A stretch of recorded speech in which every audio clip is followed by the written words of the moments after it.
Hi, everyone, and welcome to the Smarketing Show. Our topic today is how to differentiate yourself in the marketplace. And our guest is the one and only Joey Davenport. Joey is the president of Hoopas Performance Network, which is a world-class learning platform designed to support firms and companies in the financial industry reach their potential. Joey has over 20 years experience in the financial services industry as a top producer, a manager, a master coach. He's also the author of the #1 best-selling book called The Power of Coaching, Engaging Excellence in Others. And I've been very fortunate enough to work with you, Joey. We've had the opportunity to collaborate in my career. So I wanted to have you on to share some of your expertise with our audience. So welcome and thank you for joining us. Thanks for having me, Cheryl. It's great to be with you.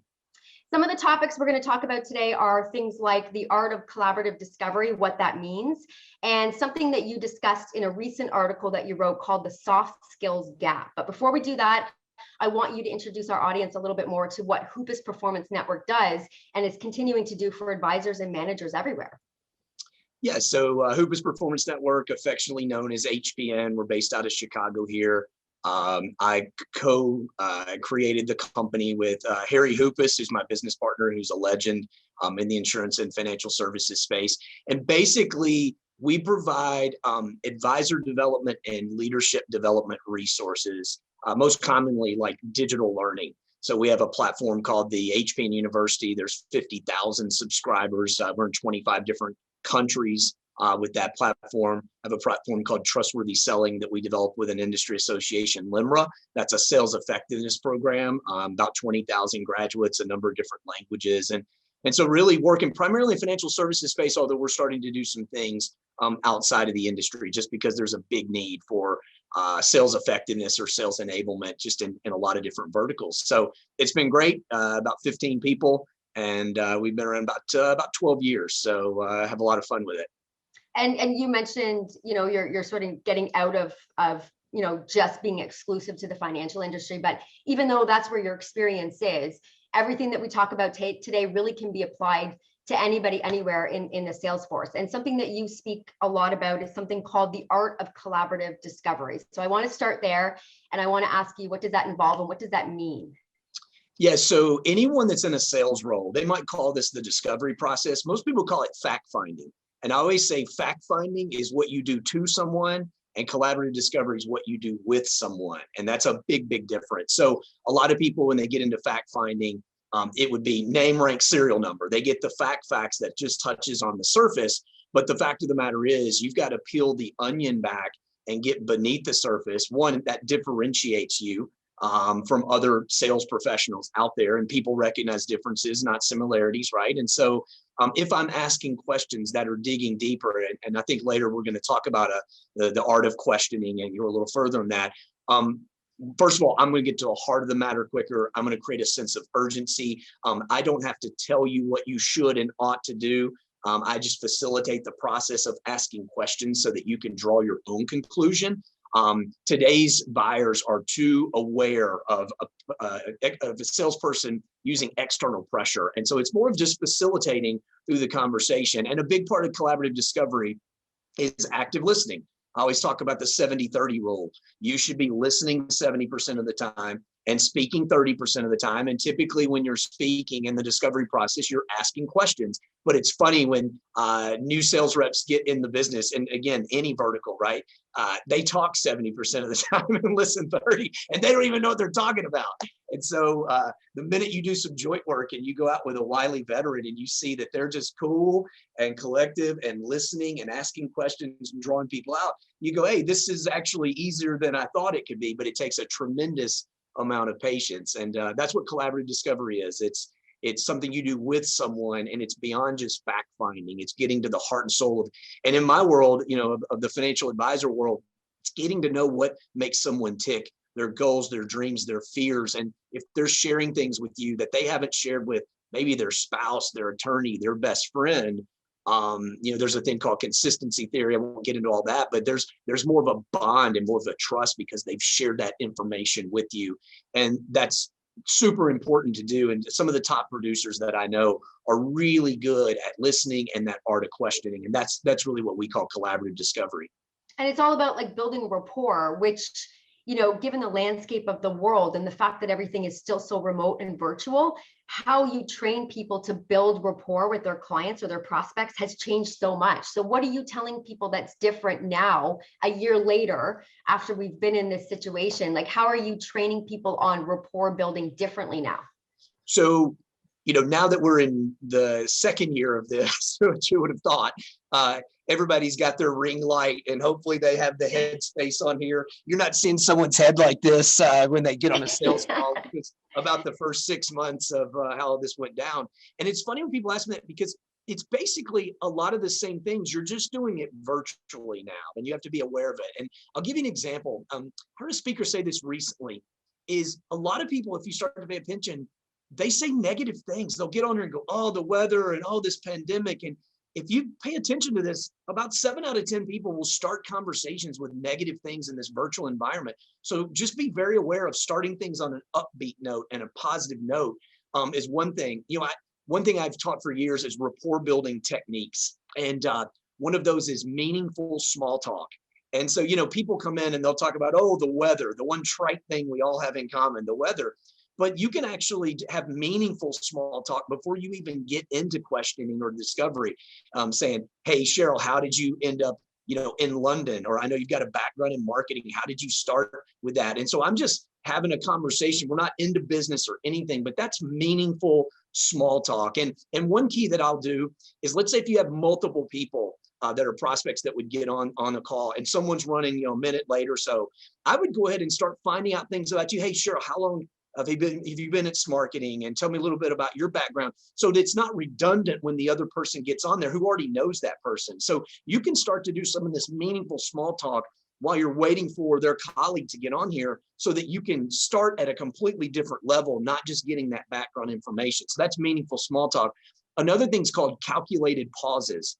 So if you're sharing intimate information with me or in the sales process, and all of a sudden there's a lag or a pause in the conversation, what you do, and this is really important in virtual environment, you don't break eye contact, because it's going to be awkward. It's going to feel like 100 years when it's really only 5 seconds. But what you do is you continue to look expectantly, like you're expecting them to continue. Don't break eye contact. If you break eye contact or look down, they're going to expect you to ask the next question or whatever it might be. So look expectantly, get comfortable with the silence. And I'm telling you, 80% of the time, they will continue, and they will continue with deeper information because you didn't break eye contact. That's called a calculated pause. One thing to do, especially in a virtual environment, I used to do this early on until I learned it.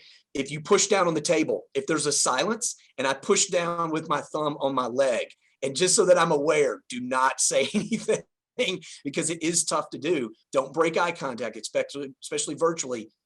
And then they will start back. Now, if 10 seconds goes by, obviously you want to move on, but that's how you peel the onion back and get to the real stuff that they're sharing with you. And that's called a calculated pause. And just one last one, because it's pretty effective. It's called comprehensive lead questions. So if you're in sales and you're going into different sections of a fact finder, what I might do is, and I'll just use, my industry. Hey, Cheryl, next I'd like to talk about retirement planning. I'd like to find out a little bit about your thoughts on retirement, what you're currently doing for retirement, and where you see yourself in the future with it. So what I'm doing is I'm giving you up front, here are the things that we're about to talk about. And so I'm giving you a heads up on those things, and then I'm circling back and asking the questions. Many times people will continue speaking into the next question without you having to ask that next one. And so it's not a tennis match back and forth. And the other thing it does, it builds rapport, because now you've given me a roadmap of where we're heading, and it reduces relationship tension, increases trust. That's called comprehensive lead questions. So as you get into certain, and you can even do it at the beginning of a meeting. Hey, thanks for your time today. First of all, I'd like to find a little bit about your background. Then I'd like to find out what you're doing in these certain areas and X, Y, Z. And so I begin the conversation by setting out the roadmap. Again, comprehensive lead question, it builds rapport because it reduces relationship tension. It's pretty effective. That's interesting. And actually it's a technique that we use when we try to train people on how to create their own video content. It's right up front. You want to make sure you let your audience know the various topics that you're going to cover, so that they know what's coming up, rather than expecting them to sit there and watch the entire thing. And then you're when you alluded to, maybe avoid the question of weather. What's interesting is I would say 90% of our clients are American. And so they all want to find out, what's it doing in Canada? Is it snowing? Because it's, 78 degrees Fahrenheit here in Livermore, California. So the weather always comes up. But I will say, and I think Rick, my co-host who couldn't make it today, but we'll both agree on the fact that we've built more of a rapport with our clients in this last year because of these virtual Zoom connections, where in the past, we would never really get in front of them necessarily, but we'd be on the phone, but we wouldn't see them. We didn't get into their houses. We didn't meet their children.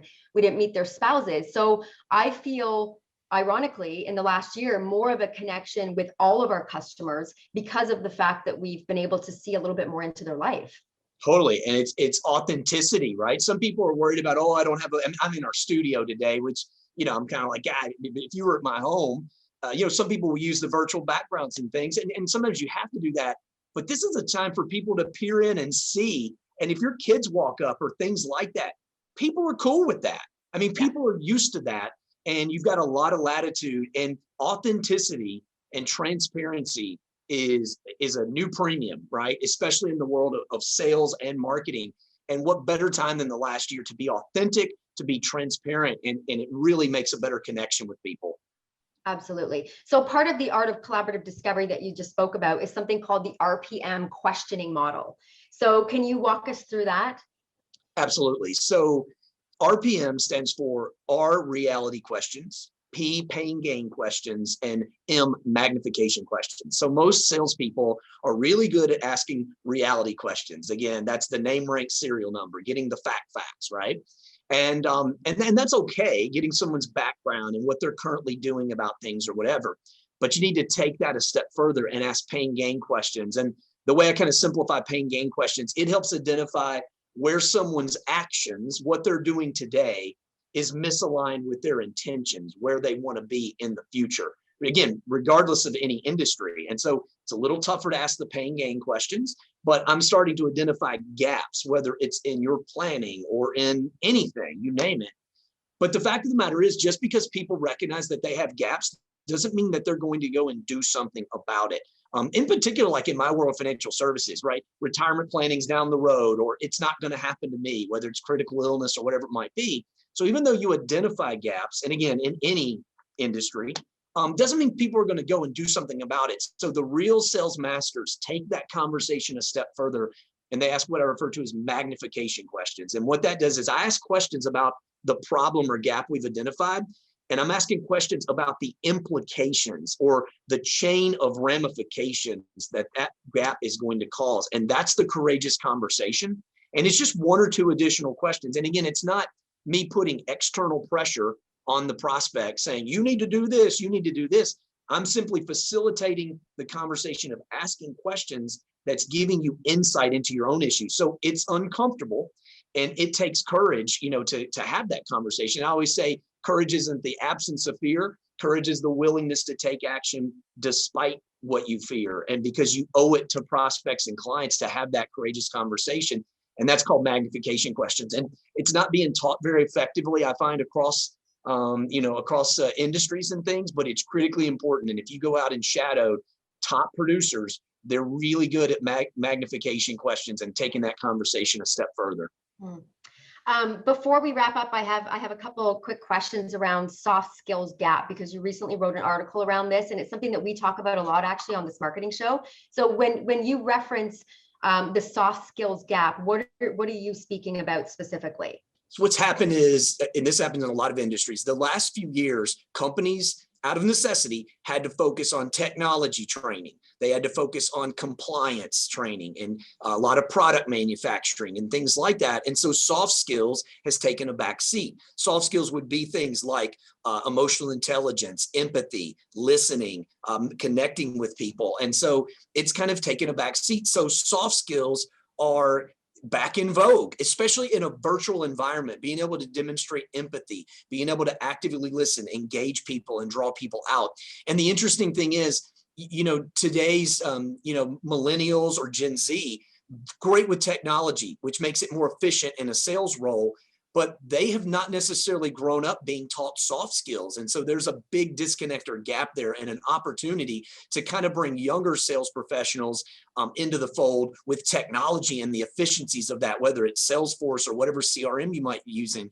Those things are hugely important, but making sure that the soft skills are brought to the table, especially in a virtual environment, because people are longing to be heard. And I'll just finish with a quote. William James was the father of American psychology. And he said in the 1800s, the deepest principle in human nature is the craving to be understood and appreciated. And so we all have this deep-seated psychological need to be understood and appreciated. Yet in this fast-paced, high-tech world, no one takes the time to understand and appreciate another person. So when you're actively listening, when you're asking questions about someone's situation and drawing them out, that's very unique. And part of this session is talking about how to differentiate yourself, and that's one way to do it. And people recognize differences, not similarities.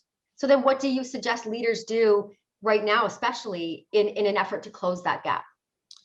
Yeah, one thing with that is you've got to put shelf space back on soft skills training. You can't assume that people come in knowing how to do those things. And it's a back to basics approach. All right. It's going back, teaching people how to get favorable introductions, which is what we call referrals. Referrals has a negative connotation, so we call it favorable introductions, but having language to be able to pivot and get introduced on a favorable basis. Teaching people how to engage. We know that 71% of consumers determine if they're going to trust you by the end of the first meeting, but 29% determine in the first 10 minutes. So teaching people the language of trust and how to build rapport immediately. Of course, all that collaborative discovery stuff that we just mentioned, getting beyond just fact finding, but making sure, not assuming that people know how to do those things, get back to basics and giving soft skills the shelf space that you would technology, compliance, and product. Excellent. Joey, thank you so much for coming on today. We could talk all day. In fact, we should have you back. Absolutely. Hey, thanks, Cheryl. It's great to see you. Thanks for having me. And maybe we can philosophize offline afterwards or something. Absolutely. How can people get in touch with you? I know you're on LinkedIn. You're a huge advocate of LinkedIn, but people want to reach out and connect with you. How do they find you? Yeah, connect with me on LinkedIn. I'm always dropping nuggets on there for any sales professionals. You can go to Hoopas.com. We have like skill assessments on there for listening, fact finding, closing. Go there and just download those. They're PDF files. Check out Trustworthy Selling. TrustworthySellingInfo.com is our sales effectiveness program. And those are probably the best ways to get in touch with me. Excellent. Well, thank you so much again. Hope you and your family are doing well in Chicago. And we'll definitely touch base in the future. And thank you to everybody for watching this Smarketing Show. We'll see you next week.